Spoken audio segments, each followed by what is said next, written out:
Seguimos en Ciudadano ADN y tenemos de invitada a la ministra Javiera Toro de Desarrollo Social y Familia. ¿Cómo está, ministra? Muy bien, gracias por la invitación. Muchísimas gracias por haber estado hoy día con nosotros y sobre todo con los resultados de la nueva encuesta CACEN, la CACEN 2024, que hablamos fuera del aire, que claro, es una medición desde noviembre de 2024 hasta principios de 2025 y que mostró un resultado que es bastante favorable y positivo para los chilenos y es una disminución de la pobreza con un ajuste del criterio. ¿Nos puede explicar cómo es ese ajuste de la medición y qué significa este resultado positivo para nosotros? Bueno, justamente, o sea, lo primero es que estos son buenas noticias porque los datos nos muestran que entre 2022 y 2024 casi 600.000 personas salieron de la pobreza. O sea, hay una baja que es muy significativa.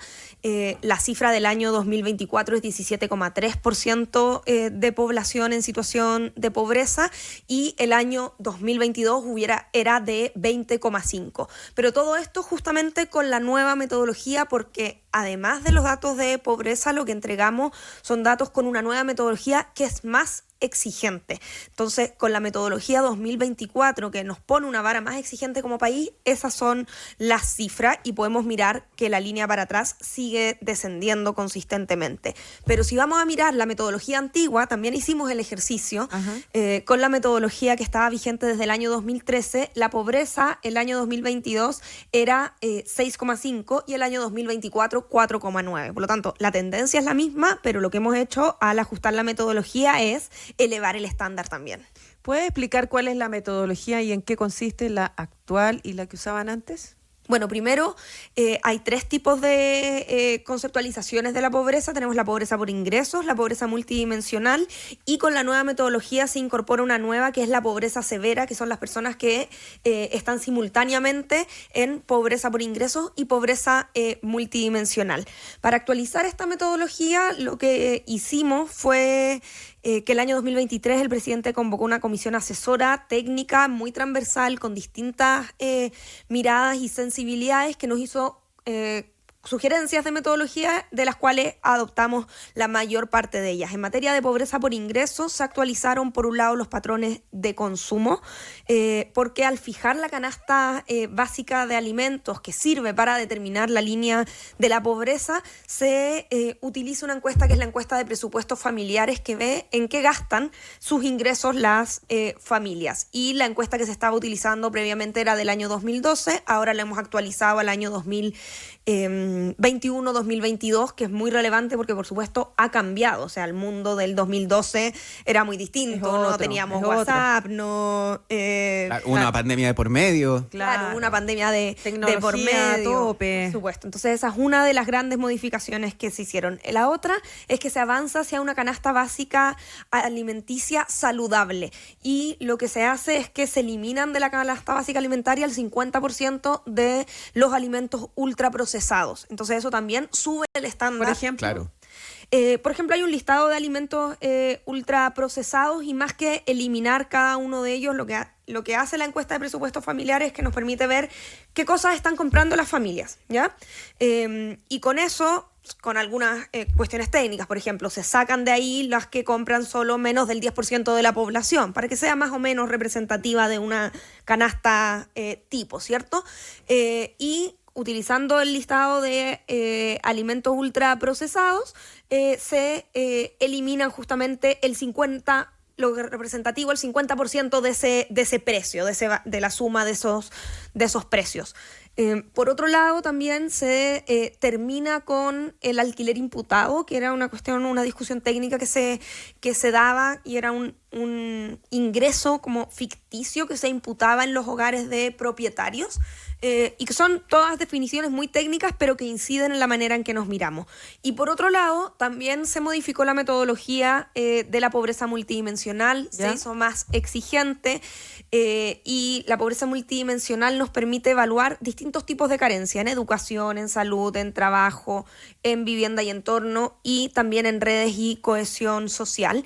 Y ahí se subieron los estándares de algunos indicadores y también se agregaron otros, como aprendizaje escolar, como 2 indicadores que tienen que ver con necesidades y apoyo en trabajos de cuidado, en el caso de hogares donde hay personas con dependencia, como conectividad digital. O sea, la idea de actualizar la metodología es también ir adecuándonos al mundo actual. Por ejemplo, conectividad digital.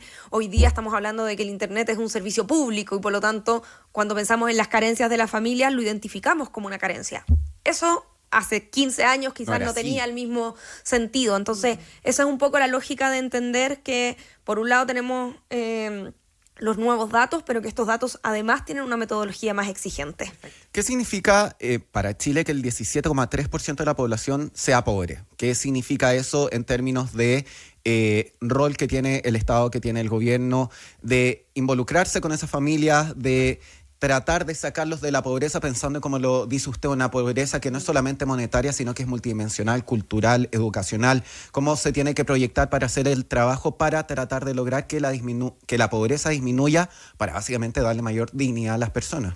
Bueno, yo creo que significa dos cosas. Primero, que en 2 años salieron casi 600.000 personas de la pobreza y que por lo tanto se consolida una senda a la baja de las tasas de pobreza, lo que es una buena noticia.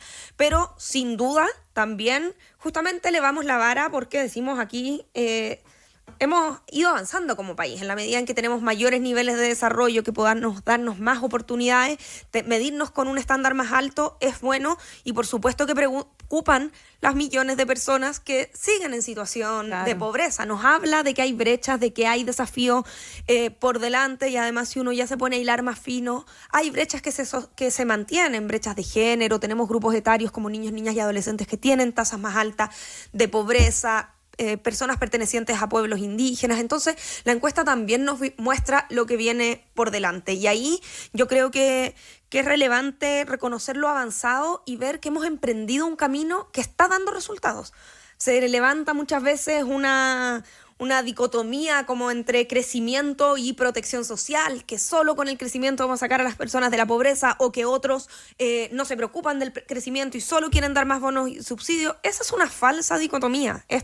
Los datos nos muestran que hay un camino donde se requiere más crecimiento y se requiere fortalecer la protección social y eso ha hecho nuestro gobierno. O sea, cuando asumimos éramos un país post pandemia con una incertidumbre económica, alta inflación, con malestares y dolores arrastrados desde históricamente y desde el estallido que no abordáramos. Y ahí hay distintas visiones, pero la decisión de nuestro gobierno fue muy clara, enfrentar esos desafíos. Se recuperó la senda del desarrollo, del crecimiento económico, se logró controlar la inflación y se fortaleció la protección social. Vemos hoy día que está teniendo resultados. Claro, ministra, como dices tú, estamos hablando con la ministra Javiera Toro, ministra de Desarrollo Social y Familia, respecto de la encuesta CACEN 2024, ¿cierto?, que mide la pobreza en todas sus dimensiones. Pero, ministra, tú decías algo recién que es importante. Si echamos la mente atrás, ¿no?, nuestros recuerdos, en los 70, por ejemplo, la pobreza era diferente. Hoy día la pobreza es otra. Ser pobre en los 70 era probablemente no tener zapatos. Hoy ser pobre no es no tener zapatos. Es probablemente no tener educación, ser relegado a un lugar y que te discriminen porque naciste en ese lugar y no puedas proyectarte a otros lugares, ¿no? Un avanzar, un crecimiento. Dime una cosa, ¿qué es ser pobre hoy?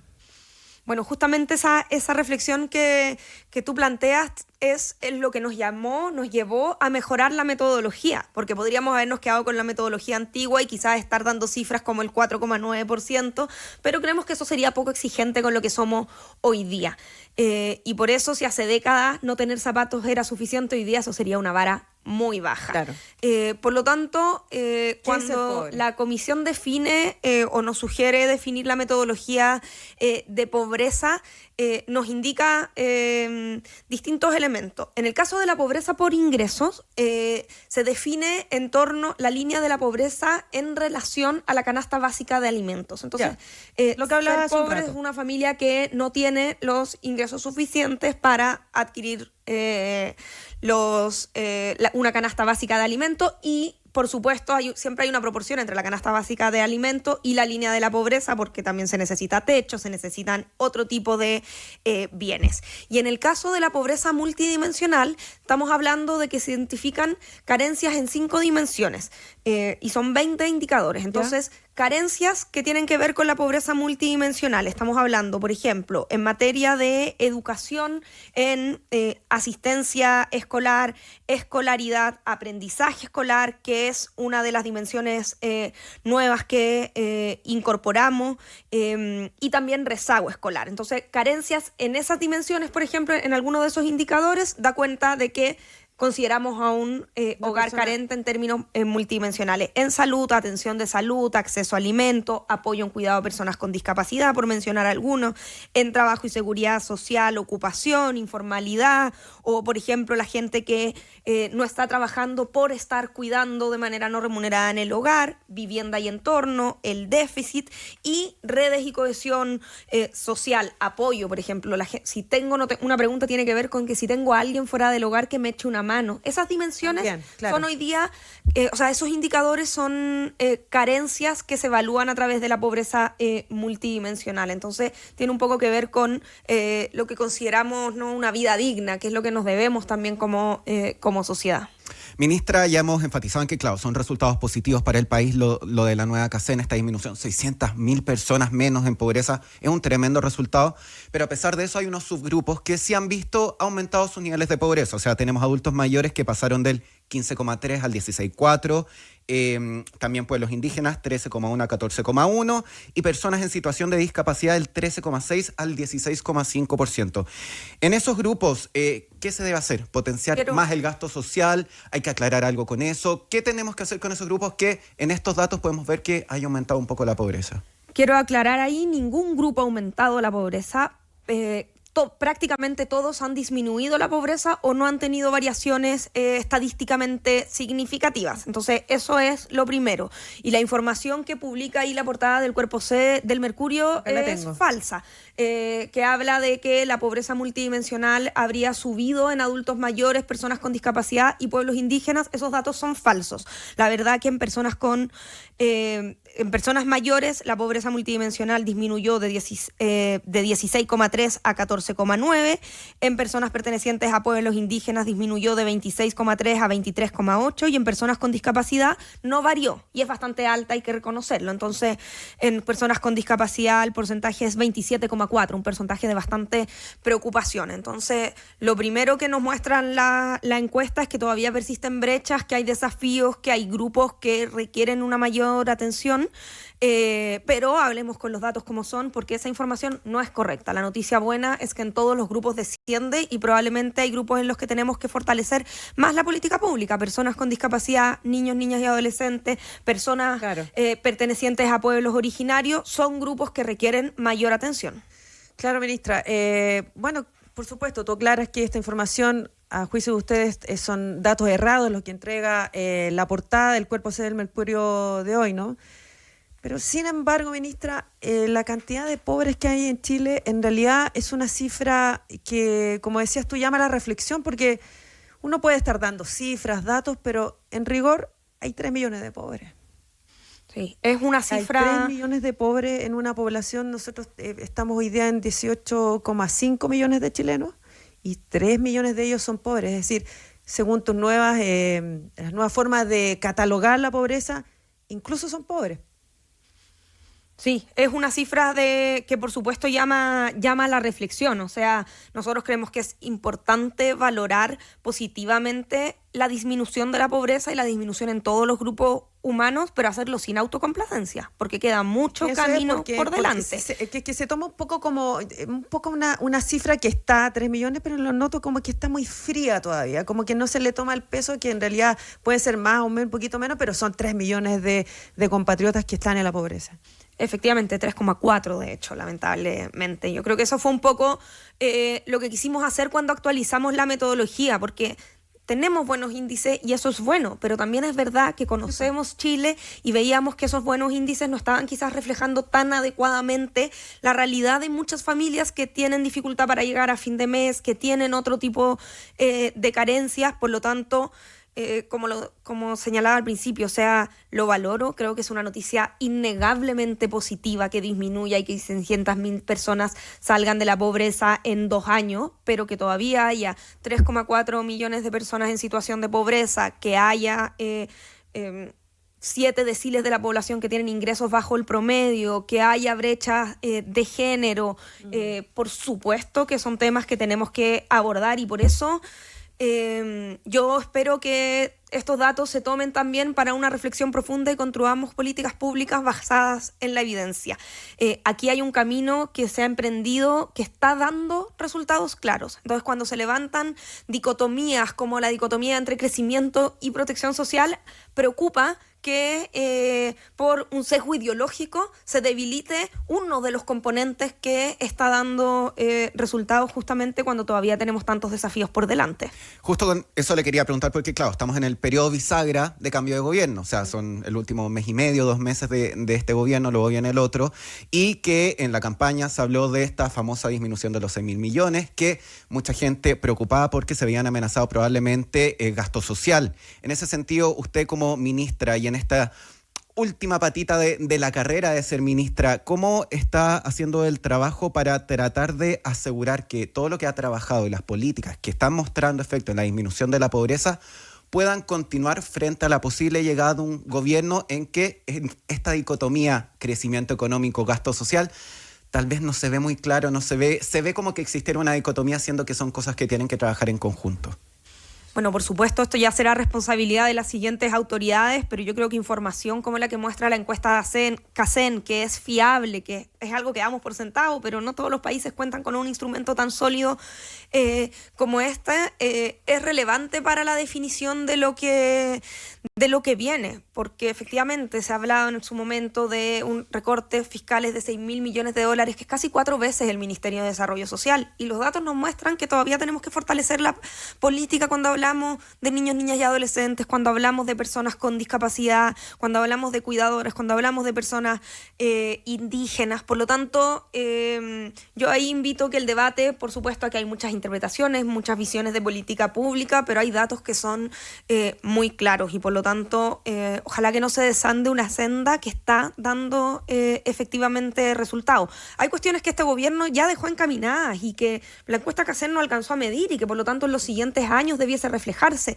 La reforma de pensiones, por ejemplo, ¿sí? El aumento en las pensiones que ya se está viendo ahora, probablemente si se implementa adecuadamente, se va a reflejar en mejores cifras el año 2026, que debiese ser la siguiente encuesta CACEN. El sistema de cuidados, que la próxima semana espero que despachemos a ley el sistema de cuidados, le va a tocar al próximo gobierno implementarlo y bueno, va a ser una ley, van a tener la obligación de implementarlo, pero yo creo que ahí estos datos sustentan justamente que a pesar de las distintas visiones hay políticas que están dando resultados y sin duda esta información también sirve para hacer ajustes, quizás para profundizar, para focalizar en ciertos grupos que requieren un apoyo específico, para ver dónde todavía no estamos llegando a tiempo, pero en la línea de que crecimiento, pactos fiscales progresivos y protección social no son contradictorios, sino que son todos componentes necesarios de una política integral. Ministra, ¿tú crees que el recorte de gasto fiscal que prometió el presidente electo José Antonio Kast, ¿cierto? De 6.000 millones, como te decía Óscar, va a atentar directamente contra mejorar la pobreza? Bueno, no ha especificado ni aclarado en ningún momento cómo se haría un recorte de esa magnitud. Lo que yo sí puedo señalar que, por ejemplo, el presupuesto del Ministerio de Desarrollo Social es en torno a los 1.500 millones de dólares y por lo tanto 6.000 millones de dólares sería 4 veces más que nuestro presupuesto. O sea, rebajar en tu ministerio sería brutal. Y sí puedo decir que rebajar la política social de lo que conozco en el Ministerio de Desarrollo Social atentaría contra esto. Ahora, ellos tendrán que dar las explicaciones y poder aclarar lo que no han podido hacer. Lo que pasa es que cuando se habla de un recorte fiscal, generalmente que es lo que dice José Antonio Kast en su programa presidencial, ¿no? Generalmente se piensa como en los funcionarios públicos que trabajan, como que desde ahí está el mayor gasto fiscal, ¿no? Pero no se repara tanto en que en realidad es en ayuda de los ministerios, de las políticas públicas, de lo que tú estabas hablando un poco recién. Bueno, ellos tendrán que explicarlo, pero lo que yo espero es que la política social no se debilite. O sea, tanto lo que hoy día son apoyos a las familias, que son apoyos monetarios, que son además, por ejemplo, de la PGU en el caso de las personas mayores, el subsidio único familiar que llega en nuestro gobierno gracias a la automatización. Alrededor de 500.000 niños, niñas y adolescentes que no estaban recibiendo subsidio único familiar, ahora lo están recibiendo mensualmente. El sistema de cuidados que se está ampliando son todas políticas que son centrales para la familia. Y cuando yo recorro Chile, cuando me junto con distintos grupos, vamos a inaugurar centros de cuidado, incluso cuando conversamos con alcaldes, incluso con parlamentarios de la oposición, lo que señalan es que se requiere más política social, se requieren más dispositivos de Senama, se requiere avanzar más rápido en la implementación del sistema de cuidados, se requieren más apoyos y no menos. Y yo creo que ahí hay un camino que el país ha emprendido. Por supuesto que esto va de la mano de fortalecer el crecimiento, que es lo que ha hecho nuestro gobierno, pero no son contradictorios. Ministra, tenemos los resultados de la CACEN, pero como usted ya ha estado diciendo, se viene otro gran hito dentro del Ministerio de Desarrollo Social, que es lo de la ley de cuidado, que busca proteger a todas estas personas que otorgan cuidados a otras personas, que son personas que se pueden haber visto muy vulneradas por su trabajo, o sea, por lo que ejercen, por cuidar a otras personas. ¿Qué es lo que significa esta ley? ¿Qué es lo que busca hacer? ¿Cuáles son las implicancias? ¿Y cómo ve la votación de este proyecto? ¿Tenemos positivismo de que va a salir? Bueno, sí, tenemos expectativa de que salga. Ya el proyecto simplemente está en la última fase, pasó por comisión mixta, el grueso ya fue aprobado, por lo tanto, solo los 3 elementos que fueron a comisión mixta ahora tienen que volver a votarse en la sala de la Cámara y del Senado, así que yo confío que la próxima semana vamos a poder contar con una ley que reconoce el derecho al cuidado. Y que también establece un sistema nacional de apoyos y cuidados que busca garantizar de manera progresiva y universal este derecho al cuidado de todas las personas, porque todos conocemos situaciones de cuidado, alguien que ha debido dejar de trabajar o de estudiar por cuidar a otra. La gente se empobrece, y de hecho la nueva medición de la pobreza multidimensional incorpora 2 indicadores que tienen que ver con cuidados. En el caso de salud, cuando hay una persona con dependencia funcional que no tiene un apoyo en sus labores diarias. Y en el caso de trabajo, cuando hay una persona que ha salido del mercado laboral o no está estudiando por razones de cuidado. O sea, hoy día incluso son parte de esta medición de la pobreza por sugerencia de la comisión asesora, que es una comisión técnica transversal. Por lo tanto, aquí hay un desafío. Tengo harta confianza de que se va a aprobar, pero por supuesto le tocará el grueso de la implementación al siguiente gobierno, y bueno, es una obligación legal, pero preocupa un poco la mirada de que, por ejemplo, la bancada del presidente electo votó en contra sistemáticamente de todos los artículos. Tendrán que implementar la ley y espero que lo hagan cumpliendo, por supuesto, con todos los elementos que esta ley consagra. Ministra Javiera Toro, tú como ministra de Desarrollo Social y Familia, tú eres abogada, tú eres una mujer joven, has recorrido el país, ¿cierto? ¿Qué es lo que te llama la atención, por ejemplo, del desarrollo femenino? La mujer es pobre en este país porque quiere, porque no quiere, porque le cierra las puertas. ¿Cuál es el principal escollo, sientes tú, que en localidades alejadas, por ejemplo, tenemos las mujeres? Bueno, por supuesto que hay brechas de género importantes en las políticas, en las políticas públicas que hemos ido abordando muy sostenida y decididamente durante nuestro gobierno, y también tomando políticas que vienen desde gobiernos anteriores. Algunos plantean, por ejemplo, cuando se discutió la perspectiva de género en el proyecto de cuidado, que esto no tiene sentido, pero cuando uno ve que más del 85% de las personas que cuidan son mujeres, muchas de ellas que no tienen ingresos, que han debido dejar de trabajar, uno ve, por ejemplo, que ese es uno de los elementos que afecta e impacta en la pobreza por ingreso, claro, en la pobreza multidimensional y en otro tipo de dimensiones. Yo iba un poco más al terreno. Cuando tú sales a terreno, recorres el país, te enfrentas con la mujer, con las personas. ¿Qué te dice? Ministra, me falta tal cosa, o qué notas tú, que eso es palpar a la gente, eso es sentirla, pero que lo puedas compartir aquí con quienes te escuchan en el ciudadano.